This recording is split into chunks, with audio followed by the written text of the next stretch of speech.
pusztító jellegű második világháború után egyértelművé vált, hogy Európa végérvényesen elveszítette a 20. század első felében már megrendült vezető szerepét, és 1945 után a világpolitika irányítása Európán kívüli nagyhatalmak kezébe került.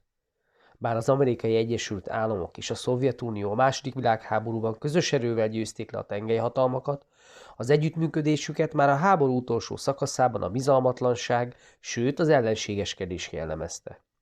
A két nagy hatalomnak az alapvető ideológiai, politikai, gazdasági különbségei miatt a háború utáni világrenddel kapcsolatban eltérő elképzelései és érdekellentétei voltak. Az Egyesült Államok dinamikus gazdasági fejlődésével már a század első felében felhívta magára a figyelmet, amit csak rövid ideig hátráltatott az 1929-es nagy gazdasági világválság.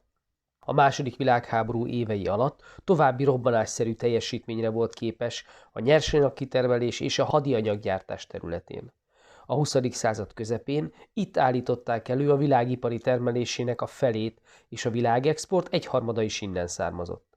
A világ legnagyobb flottájával az Egyesült Államok vetélytárs nélkül maradt az óceánokon, világelső volt a hagyományos fegyverzetek gyártásában, és különleges helyzetet teremtett számára az atombomba kifejlesztése és a bevetése is, amivel 1945-re az első nukleáris hatalommá vált.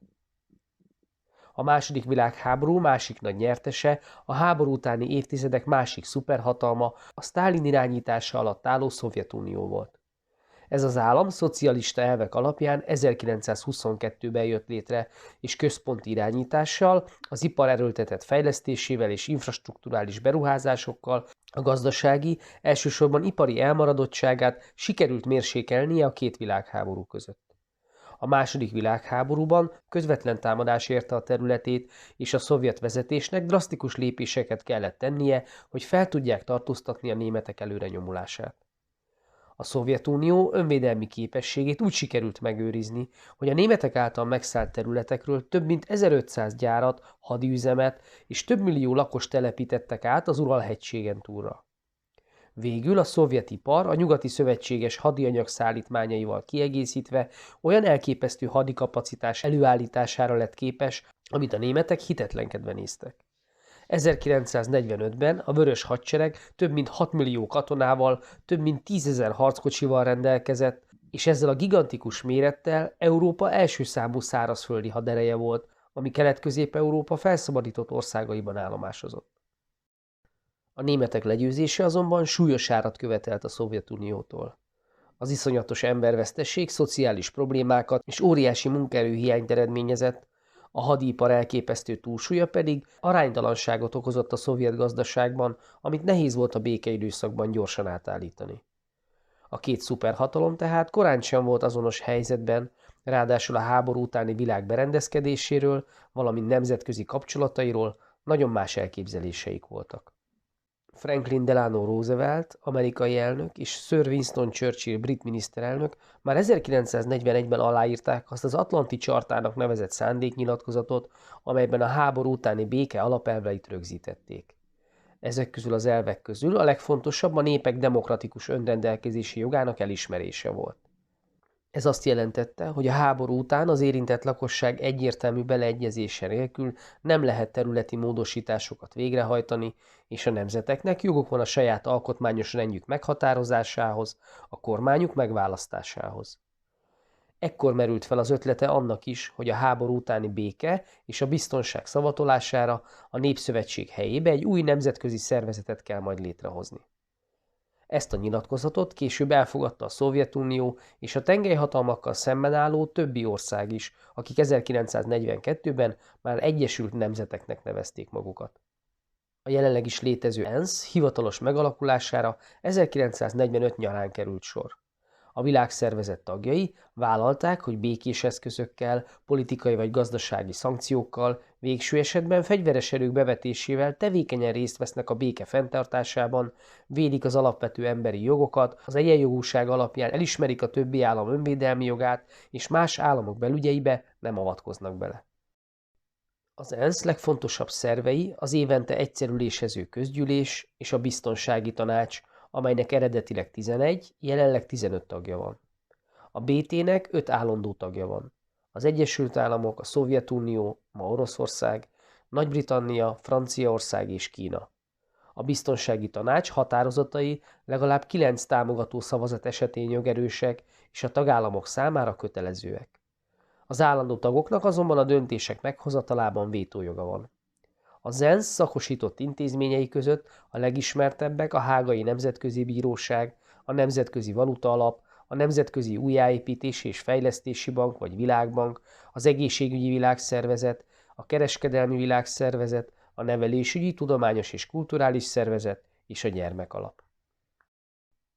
A közös nyilatkozat aláírása és egy világméretű nemzetközi szervezet létrehozásának dacára a polgári demokráciák és a Szovjetunió együttműködését azonban nem sikerült átmenteni a háború utáni időszakra. A nyilatkozatban szereplő szabad világkereskedelem meghirdetése egyértelműen az Egyesült Államok gazdasági vezető szerepének fenntartását és előnyös pozíciójának megerősítését jelentette, ráadásul mindez a magántulajdonon alapuló piacgazdaság keretei között valósult volna meg, ami a Szovjetunió alapját jelentő szocializmus eszméjével szöges ellentétben állt. Az Egyesült Államokat kezdettől fogva a gazdasági újjáépítés és talpraállítás kérdése foglalkoztatta, ugyanakkor a Szovjetunió, hogy saját gazdasági nehézségeit orvosolni tudja, hadifoglyok százezreit fogta kényszermunkára, és ezrével hurcoltatta el Málenki robotra a helyi lakosságot a felszabadított területekről. A szovjet csapatok nyugati előrenyomulása egyet jelentett a kelet-közép-európai országok módszeres kirablásával. Az Amerikai Egyesült Államok szakértői a II. Világháború okainak elemzése során arra a következtetésre jutottak, hogy a gazdasági stabilitás mellett az amerikai politikai rendszerhez hasonló többpárti demokráciák lehetnek csak a béke garanciái, ezért azok létrejöttét kell ösztönözni. Az egypárti diktatúraként működő Szovjetunió számára, ami a kapitalizmust kárhoztatva határozta meg a saját küldetését, ez szintén elfogadhatatlan forgatókönyv volt. A szovjetek által felszabadított országokban a politikai irányítás megszerzése, vagyis a kommunista hatalomátvétel volt az elérendő cél, de ezt kezdetben, hogy a szövetségesek gyanúját ne keltsék fel, a demokratikus többpártrendszer szabályainak látszólagos tiszteletben tartásával még leplezni próbálták. A helyi kommunisták ezért úgynevezett népfrontba tömörülve együttműködtek a többi párt képviselőjével, és részt vettek a választásokon is. A politikai riválisaikat azonban kritizálták, lejáratták, megfélemlítették, a választási eredményeket pedig igyekeztek manipulálni. Az érdekellentétekből fakadó szembenállást nyíltan 1946-ban szinte egy időben fogalmazta meg George F. Kennan, amerikai diplomata, és Sir Winston Churchill volt brit miniszterelnök. Mindketten arra hívták fel a figyelmet, hogy a Szovjetunió egy totális diktatúra, ami eredetéből adódóan hódító jellegű, ezért az együttműködési hajlandósága csak látszólagos, és a világnézetét ki akarja majd terjeszteni az általa ellenőrzött területeken. Churchill úgy fejezte ki szemléletesen a helyzetet, hogy kijelentette, a lengyelországi Szecsin és az olaszországi Triest közti vonalon egy vasfüggöny ereszkedett le Európában. A Szovjetunió és az Amerikai Egyesült Államok diplomáciai kapcsolatai nyíltan 1947-ben romlottak meg. Előbb Truman elnök mondta el azt a híres kongresszusi beszédét, amelyben kifejtette, hogy az Egyesült Államok nem tűri, ha a Szovjetunió a háború utáni állapotok megváltoztatására törekszik, és megkísérli újabb területekre kiterjeszteni a befolyását. Az úgynevezett feltartóztatási politika mögött az a nyugati aggodalom húzódott meg, hogy a kommunizmus térnyerése dominóelven működő folyamatokat indíthat el. Míg ugyanebben az évben, 1947-ben megalakult a kommunista és munkáspártok tájékoztató irodája, a Kominform, aminek kapcsán a kommunista pártok konferenciáján Sztálin is megfogalmazta a két tábor elméletét, ami szintén a nyílt szembenállás elismerése volt. A világ 1947-ben kétpólusú lett. A szovjet érdekszférát keleti blokknak nevezték, ami a Szovjetuniót és az őt másoló pártállamként működő kelet-közép-európai szocialista országokat jelentette. A velük szemben álló nyugati blokkba a többpárti demokráciák, az Egyesült Államokkal szövetséges nyugat-európai országok tartoztak.